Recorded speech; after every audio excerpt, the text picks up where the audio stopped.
बिस्मिल्लाहिर्रहमानिर्रहीम। अभी हम चैप्टर 11 स्टार्ट करने जा रहे हैं। चैप्टर 10 और चैप्टर 11 सेम है। जो क्वेश्चन आता है पेपर में वो इसी चैप्टर में से आता है, 11 में से।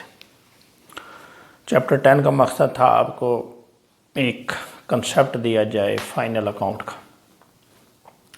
साल के एंड में जब साल क्लोज होता है तो दो तरह की एंट्रीज पास की जाती हैं।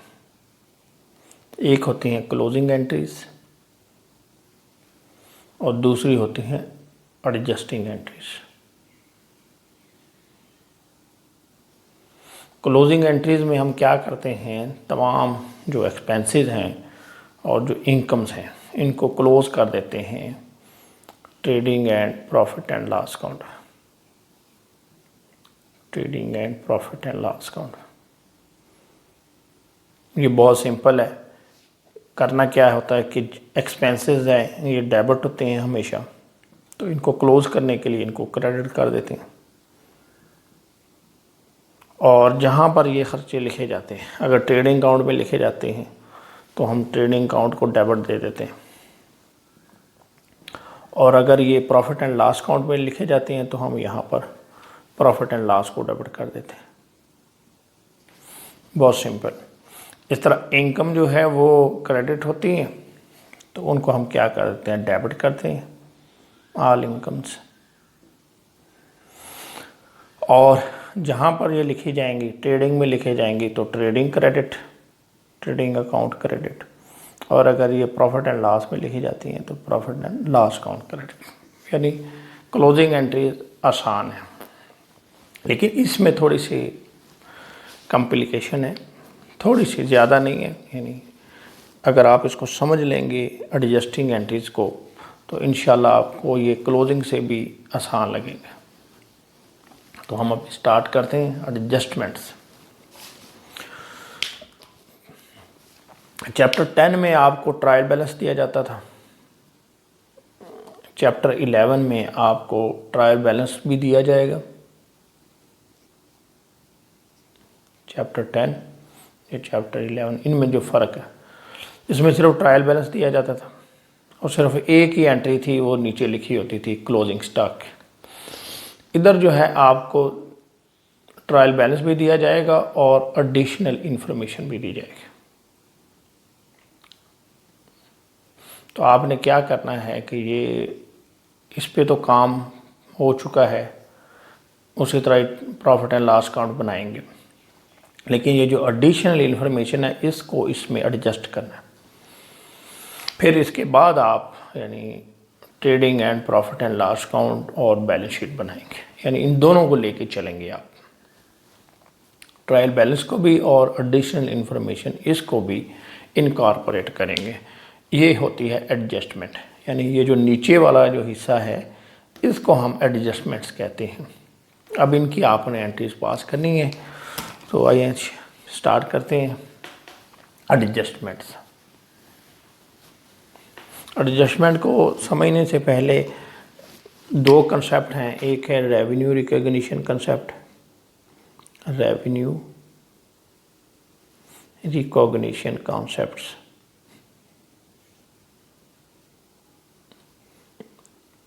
और दूसरा कंसेप्ट है मैचिंग प्रिंसिपल।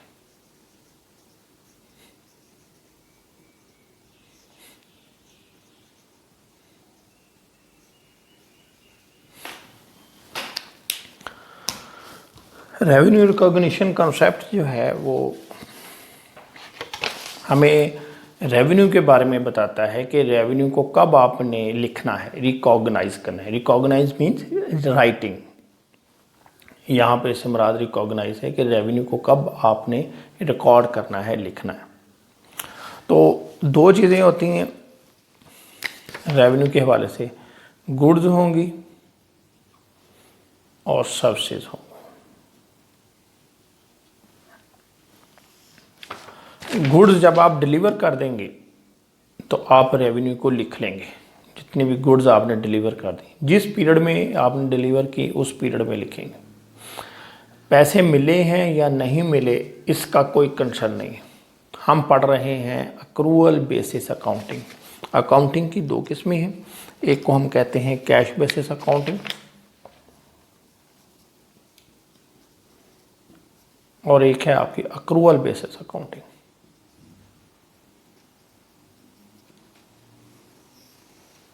जो गवर्नमेंट के इदारे हैं वहाँ पे कैश बेसिस अकाउंटिंग चलती है और बाकी जो दूसरे कॉरपोरेशंस हैं या जो इदारे इंटरनेशनल जो स्टैंडर्ड्स हैं अकाउंटिंग उनको फॉलो कर रहे हैं, वो अक्रूवल बेसिस अकाउंटिंग करते हैं।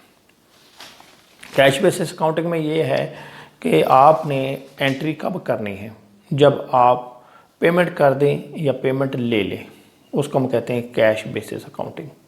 यानी बुनियाद कैश है, जब भी कैश मिलेगा या कैश पे होगा तब आपने एंट्री करनी है। This is cash basis. Accrual basis accounting कहते हैं कि नहीं, आपने कैश को नहीं देखना, आपने राइट को देखना है।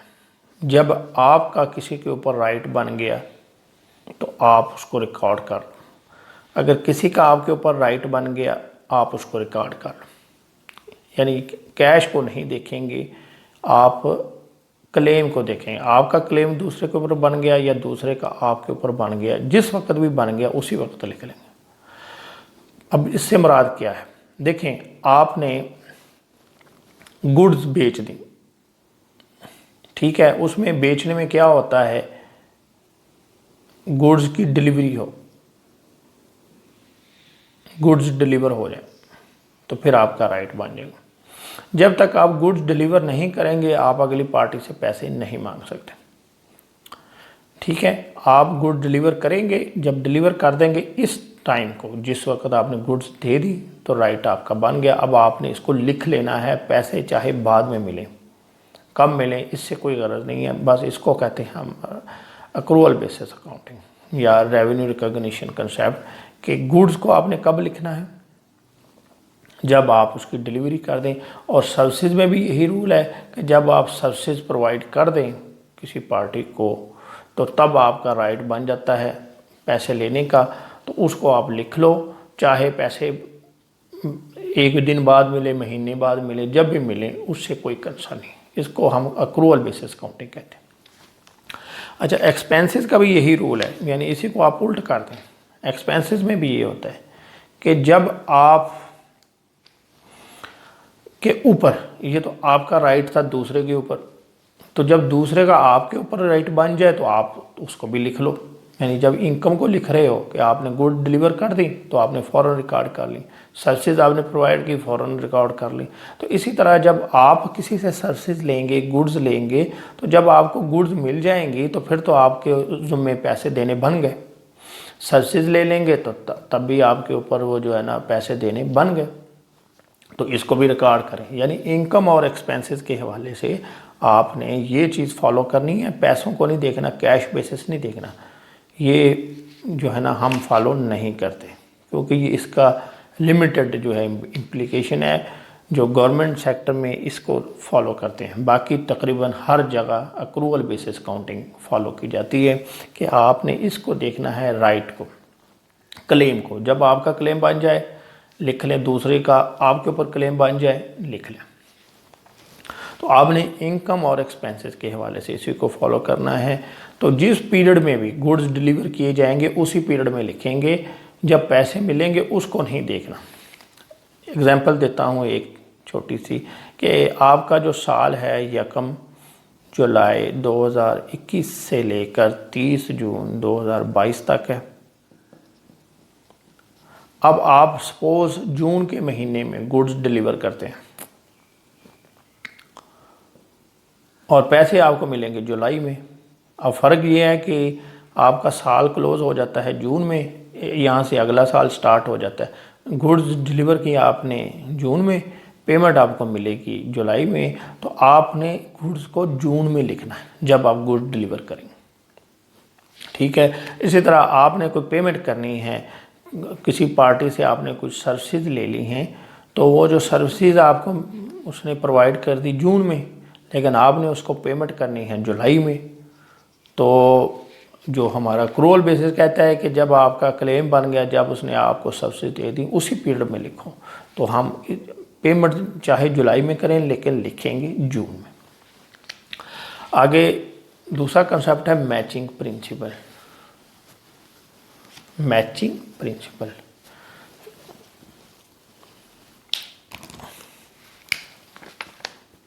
मैचिंग प्रिंसिपल ये कहता है कि आपने करंट ईयर की इनकम, करंट ईयर से मुराद जिस साल के आप अकाउंट्स बना रहे हैं उसको हम कहते हैं current year. Current year income और जो करंट ईयर एक्सपेंसेस वो आपने इसमें लिखने हैं। ना पिछले साल के कोई एक्सपेंस जो है अगले साल में आए और ना कोई पिछले साल के इनकम इस साल में आए। इसी तरह यहाँ भी यही फॉलो करना है कि इस साल की जो इनकम है वो अगले साल ना जाए और इस साल का जो एक्सपेंस है वो भी अगले साल में ना जाए। ठीक हो गया। होगा क्या अगर आप पिछले साल का कोई एक्सपेंस इधर ले जाएंगे तो क्या होगा, इस साल का प्रॉफिट कम हो जाएगा क्योंकि इस साल का खर्चा कम हो जाएगा। इस साल में लिखेंगे इस साल का बढ़ जाएगा तो रिज़ल्ट जो है ख़राब हो जाएगा, यानी आपका प्रॉफिट जो है वो इस साल का कम शो होगा। अगर आप पिछले साल की इनकम इधर ले आएंगे अगले साल में तो इस साल का प्रॉफिट कम हो जाएगा, इस साल का प्रॉफिट बढ़ जाएगा। हमने तो ट्रू पिक्चर देनी है कि करंट ईयर की इनकम जो है और करंट ईयर के जो एक्सपेंसेस है वही लिखने हैं। इसी तरह अगर यहाँ आप ये काम करते हैं, इस साल का प्रॉफिट बढ़ाना चाहते हैं तो क्या करें, इस साल के खर्चों को अगले साल में ले जाएं तो इस साल का प्रॉफिट कम हो जाएगा। इसी तरह अगर आप इस साल की जो इनकम है इसको अगले साल में ले जाएंगे तो इस साल का प्रॉफिट कम हो जाएगा। या ऐसे है कि अगर कोई शुरू की डेट्स हैं उनकी कोई इनकम है इस साल में लिख दें तो तब भी इस साल का प्रॉफिट जो है बढ़ जाएगा। यानी ये टैक्टिक्स होती हैं प्रॉफिट को इन्फ्लेट करने के लिए या डिफ्लेट करने के लिए। इन चीज़ों को रोकने के लिए मैचिंग प्रिंसिपल है कि आपने करंट ईयर के जो हैं एक्सपेंडिचर, करंट ईयर एक्सपेंडिचर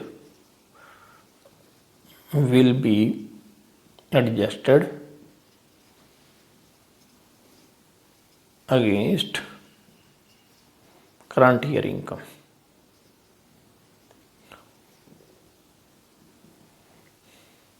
ठीक है, ये मैचिंग प्रिंसिपल है। तो ये चीज़ आपने याद रखनी है कि करंट ईयर में करंट ईयर की एक्सपेंसेस हो और करंट ईयर की इनकम हो, और एक्सपेंसेस और इनकम को रिकॉर्ड करने के लिए आपने रेवेन्यू रिकॉग्निशन प्रिंसिपल को फॉलो करना है। जिस साल में इनकम कमाएंगे उसी साल में लिखेंगे और जिस साल एक्सपेंसेस का आप बेनिफिट उठाएंगे, जिस साल में एक्सपेंसेस इंकर्ड होंगे उसी साल में लिखे जाएंगे। ये प्रिंसिपल आपने ज़हन में रखनी है। अभी आगे हम मूव कर रहे हैं एडजस्टमेंट्स में। एक हैं आपकी अक्रूवल्स जो मेन चीज़ें हैं और दूसरे हैं आपके डेफरल्स। डेफरल्स, अक्रूवल्स, डेफरल्स। अक्रूवल्स ये हैं कि जो इस साल की इनकम और एक्सपेंसेस दोनों ये जा रहे हैं अगले साल में, तो इनको आपने अगले साल में नहीं जाने देना, इसी साल में लिखना है, ये अक्रूवल। और डेफरल का मतलब होता है डिले कर देना। ठीक है, इसमें क्या होता है कि अगले साल के खर्चे इधर आ रहे हैं लेकिन आपने इनको डेफर करके अगले साल में ले जाना है। ठीक हो गया, दोबारा एक्सप्लेन कर देता हूँ। अक्रूवल्स, अक्रूवल जो है ये लफ्ज़ अक्रू से निकला है और डेफर जो डेफरल निकला है डेफर से। डेफर का मतलब होता है मुलतवी कर देना, डिले कर देना। अक्रू का मतलब होता है ड्यू हो जाना। अक्रूवल ये कहता है कि जब आपकी इनकम ड्यू हो जाए, यानी आपने गुड्स डिलीवर कर दी या आपकी वैसे सर्विसेज हैं वो आपने डिलीवर कर दी, या आपकी कोई और इनकम बनती है जो ड्यू है आपको, उसके पैसे आपको मिलने चाहिए, तो आप उसको लिख लो, ठीक है। उसी इस पीरियड में लिखो जिसमें ड्यू हुई है। इसी तरह एक्सपेंसेस के वाले से है कि आपने एक्सपेंसेस का ये देखना है कि जिस पीरियड में आपने उसका बेनिफिट ले लिया और अब आपके ऊपर पेमेंट ड्यू हो गई, तो जिस पीरियड में पेमेंट ड्यू हुई है, पेमेंट ड्यू उसी वक्त होगी जब आप वो को काम करके देगा, दूसरी पार्टी आपको सर्विसेज या गुड्स जो है ना प्रोवाइड कर देगी, तब पेमेंट ड्यू होगी। तो जब पेमेंट ड्यू हो गई, जिस पीरियड में ड्यू हुई उसी में लिखें। इनकम का भी यही है कि इनकम जब ड्यू हो जाएगी तब ड्यू होगी जब सर्विसेज गुड्स प्रोवाइड करेंगे।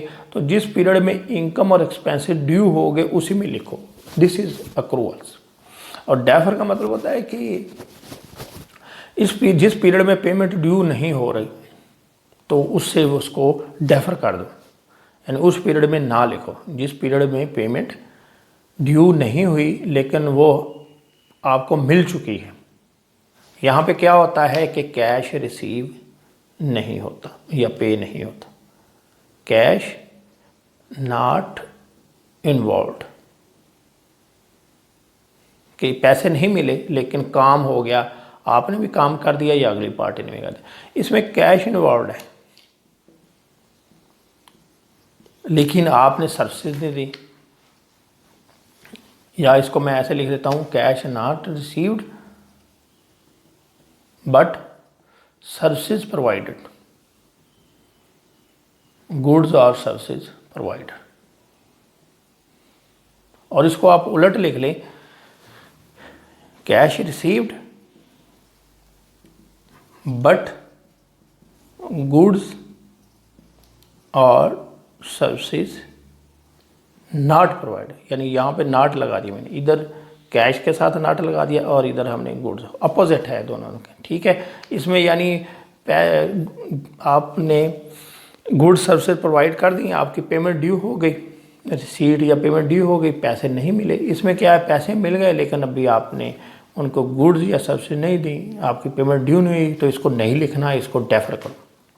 इसको लिखो क्योंकि आपकी पेमेंट ड्यू हो चुकी है, आपने दोनों काम कर दिए हैं, गुड्स भी दे दी, सर्विसेज दी। इसमें क्या है, आपने पैसे तो ले लिए, गुड्स सर्विसेज नहीं दी, तो इसको डिले करो, डेफर करो, ठीक है।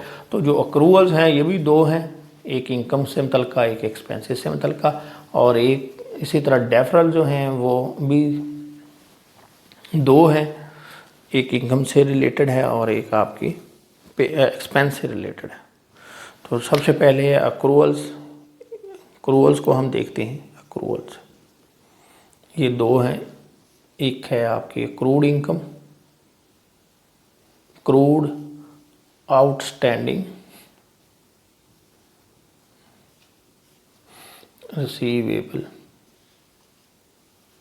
इनकम। इधर आपका आएगा accrued outstanding, payable income, payable expense, यानी एक इनकम है आपकी, एक एक्सपेंस है। ये लफ्ज़ दोनों के साथ लगेंगे, अक्रूड आउटस्टैंडिंग, अक्रूड आउटस्टैंडिंग। लेकिन जब इनकम होगी तो रिसीवेबल लगाना है आपने, और एक्सपेंस होगा तो आपने पेएबल लगा देना। अब हम दोनों को समझते हैं। अक्रूड, पहले इसको समझ लेते हैं, अक्रूड इनकम को। इसमें क्या होता है कि आपने इनकम कमा ली है लेकिन वसूल नहीं की। आपके क्वेश्चन में दो पार्ट आपने अभी पढ़े हैं कि ऊपर एक आपकी एडजस्टमेंट होगी, एक आपकी ट्रायल बैलेंस होगा। तो ट्रायल बैलेंस में भी ये दी जा सकती है, इनकम का हेड कोई दिया, जैसे सपोज आप इंटरेस्ट है या कोई भी इनकम है जिसके साथ नीचे एडजस्टमेंट में लिखा हुआ अक्रूड इंटरेस्ट या अक्रूड वेजेस, इस तरह का। तो अब आप खुद उसको जज कर लेंगे कि ये आपका एक्सपेंस है या आपकी इनकम है। तो अगर इनकम होगी तो इनकम आपके वो लिखा होगा आउटस्टैंडिंग इनकम, अक्रूड इनकम। तो आपने क्या करना है कि उसकी एंट्री पास कर लेनी। सपोज आपके इनकम है, कोई इंटरेस्ट इनकम है, बैंक में आपने पैसे रखवाए हैं, या कमीशन समझ लें, कमीशन आपको समझाया जाएगा कि आपने कोई सर्विसेज दी जिसके बदले में आप कमीशन लेते हैं। आपने पार्टी का काम कर दिया, ठीक है, अभी वो पेमेंट नहीं मिली, कमीशन आप चार्ज करते हैं, आप कोई सर्विसेज देते हैं, आपने सर्विसेज दे दी हैं और उसके बदले में आपको पैसे नहीं मिले, दिस इज़ अक्रूड इनकम। अब आपने जाहिर है काम तो कर दिया है, हमारा जो प्रिंसिपल है रेवेन्यू रिकॉग्निशन प्रिंसिपल वो भी ये कहता है कि जब आप सर्विसेज दे लें तो फिर वो इनकम आपकी बन जाती है, उसको रिकॉर्ड कर लें। अब हम क्या करेंगे, इनकम हमेशा क्रेडिट होती है, तो इनकम पहले एंट्री पास कर लें, इनकम क्रेडिट होगी। अब आपको पैसे मिलने चाहिए, कैश मिलना चाहिए, लेकिन कैश तो मिला ही नहीं है और ये मिलेगा भी अपने टाइम पे, लेकिन उस वक्त हमारा साल क्लोज़ हो चुका होगा। हमारा साल है सपोज 30 जून। अब आपने इस पीरियड में ये काम कर दिया है, 30/6 तक काम कंप्लीट हो गया, आपका कमीशन बन गया, लेकिन ये मिलेगा अगले दिन भी मिले या ठहर के मिले तो साल तो हमारा यहाँ क्लोज़ हो जाना है। अब यहाँ पे कैश नहीं आएगा तो क्या करेंगे, हम इसको लिख देंगे अक्रूड कमीशन। अक्रूड का लफ्ज़ लगाएंगे और साथ लिख देंगे उसी इनकम का नाम, अक्रूड कमीशन डेबिट और कमीशन क्रेडिट। ये हमारी इनकम है, इसको हम कहाँ लिखेंगे, प्रॉफिट एंड लॉस अकाउंट में, ये प्रॉफिट एंड लॉस में चली जाएगी। और जो पैसे भी आपने किसी से लेने हों, ये हम पढ़ चुके हैं कि साल क्लोज़ होने के वक़्त आपने जो भी पैसा लेना है ये आपका एसेट होता है, तो जो अक्रूड कमीशन है ये आपका एसेट होगा और इसको आप बैलेंस शीट में करंट एसेट्स में शो करेंगे, बैलेंस शीट में करंट एसेट में अक्रूड कमीशन, यानी जो भी इनकम होगी उसको क्या करेंगे, प्रॉफिट एंड लॉस में लिखेंगे। अगर वो इनकम पहले से आ रही है, पहले भी कमीशन इनकम है और ये कुछ और आपके जो आपने अर्न किया उसको उसमें जमा कर देंगे, यानी सपोज ये आपका प्रॉफिट एंड लॉस अकाउंट है और यहाँ पे आपकी इनकम पहले भी लिखी हुई है कमीशन इनकम, तो आप क्या लिखें, इधर लिखेंगे प्लस अक्रूड, इसमें जमा कर देंगे। ये तो होगी प्रॉफिट एंड लॉस की ट्रीटमेंट। और बैलेंस शीट में जहाँ आपने करंट एसेट्स लिखे होंगे वहाँ पे लिख देना है अक्रूड कमीशन एसेट साइड पे, ये इसकी ट्रीटमेंट होगी। ठीक हो गया, ये आपका ये वाला अक्रूड इनकम वाला कंप्लीट हो गया। अब हम बढ़ते हैं आगे, अक्रूड एक्सपेंसेस। इसमें क्या है कि अगली पार्टी ने, किसी दूसरी पार्टी ने आपको सर्विसेज या गुड्स दे दिए हैं, अब क्या है उसके पैसे बनते हैं। तो जैसे अभी आपने साल की आखिरी तारीख को ईयर एंड पे जो पैसे किसी से लेने थे उसको बुक किया, तो इस तरह अब आप देखेंगे कि कोई पैसे हमने किसी के देने तो नहीं है, किसी ने हमें सर्विसेज दे दी हों, गुड्स दे दी हों, लेकिन हमने अभी तक उसकी पेमेंट नहीं की, उसको चेक करें। जब आप चेक करेंगे तो आपको पता चल जाएगा कि जी ये फ़लाँ पेमेंट रहती है। तो ये भी आपको एडिशनल इन्फॉर्मेशन ट्रायल बैलेंस के नीचे मिलेगा, तो उसके साथ लगा होगा अक्रूड एक्सपेंस, कोई भी है किसी एक्सपेंस का नाम, वो आपको आगे जब हम सवाल करेंगे वहाँ से मिल जाएगा एक्सपेंस। तो इसमें भी क्या हुआ कि ये हमारा 30 जून को साल क्लोज़ हो रहा है, तो यहाँ पर जाकर कोई दूसरी पार्टी है उसने हमें सर्विसेज दे दी, अब हमने उनको पेमेंट करनी है लेकिन की नहीं है, पेमेंट की नहीं है लेकिन अभी हमने करनी है, क्यों, ड्यू हो गई है, उसने हमें जब काम कर दिया तो हमें पेमेंट तो करनी पड़ेगी। जैसे एक एग्जांपल देता हूँ कि आपने मज़दूर रखे तो आपने उनको वेजेस पे करनी है, तनख्वाह देनी, लेकिन आप क्या करते हैं कि प्रैक्टिस के मुताबिक उनको 5 दिन बाद पेमेंट करते हैं, 5th को करते हैं, 5 जुलाई को करेंगे। आपका एग्रीमेंट हुआ है जी कि हम आपको 1 हफ़्ता लेट पेमेंट करेंगे, यानी जो काम उन्होंने हमें जून में किया उसकी पेमेंट हम उनको जुलाई में करेंगे। लेकिन अब देखें उन्होंने जो 30 जून तक हमें सर्विसेज दी हैं, काम करके दिया है, उसकी पेमेंट तो ड्यू हो चुकी है। अगर हम इनको 5 तारीख को पेमेंट करेंगे और तब लिखेंगे तो ये तो इस साल का जो ख़र्चा है वो अगले साल में चला जाएगा। तो हमने ये तो करना नहीं है, ये तो हमारा जो प्रिंसिपल है मैचिंग प्रिंसिपल उसकी वायोलेशन है कि हमने जिस पीरियड में जो बेनिफिट लिया हो उसी में लिखेंगे। तो अब क्या करेंगे, हम इसको भी उसी तरह लिखेंगे, इसको खर्चा बुक कर लेंगे, लिखेंगे वेजेस एक्सपेंस डेबिट, यानी ये हमने 30 जून को ये एंट्री पास करनी है, इसी को हम कहते हैं एडजस्टमेंट्स। अब हमने कैश पे करना है, लेकिन कैश हम पे नहीं करेंगे, क्यों? वो तो 5 तारीख को पे होगा। तो हम इसको अपने पास लायबिलिटी बुक कर लेंगे, इसको लिखेंगे wages expense debit, wages payable credit. जो एक्सपेंस है ये चला जाएगा प्रॉफिट एंड लॉस अकाउंट में। ये हमारी लायबिलिटी है कि जो पेमेंट हमने करनी है ये चली जाएगी बैलेंस शीट में करंट लायबिलिटी के अंडर। ठीक हो गया, ये हमारा अक्रूवल्स का कंप्लीट हो गया है। अब हम अगले लेक्चर में डेफरेंस को देखेंगे। कोई चीज़ पूछनी हो तो कमेंट्स के ज़रिए आप पूछ सकते हैं। Thank you very much.